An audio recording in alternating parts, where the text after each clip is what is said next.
भावी प्रधानमन्त्रीहरूलाई public debate गर्नुपर्छ भनेर धेरै चर्चामा आयो। वास्तवमा पब्लिक डिबेट भनेको चाहिँ गगन थापा र केपी शर्मा ओलीको गर्नुपर्छ। विश्वास लाग्दैन भने चाहिँ एकपटक यो भिडियो पुरा हेर्नुहोस्। नेपाली कांग्रेसले अहिले चुनाव घोषणापत्र भनेर जुन प्रकाशित गरेको छ त्यो कुनै राजनीतिक दस्तावेज होइन। त्यसलाई राजनीतिक दस्तावेजको दर्जा दिन सकिँदैन। पागलहरूको प्रलाप हो त्यो। केपी ओलीले मुख छाड्नुभयो भन्ने कुरा त नयाँ कुरा हुँदै भयो। जसको मुखमा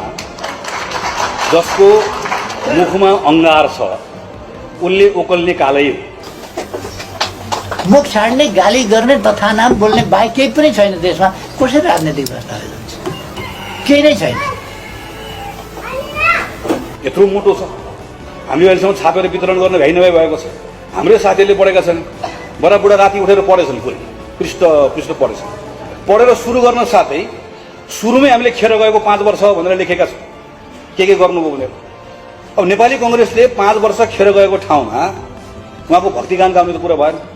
जम्मी धारे हात लागेको छ। एमाले 5 वर्ष खेर गयो आदि इत्यादि केही पनि भनेन। उत्ताउलो विकास गर्यो। मैले यसको बारेमा चाहिँ अब यो उहाँलाई पनि दौड दुख्छ, मलाई पनि दौड दुख्छ। म अध्यक्ष, म महामन्त्री, हाम्रो आफ्नै भ्याइ नभ्याइ छ।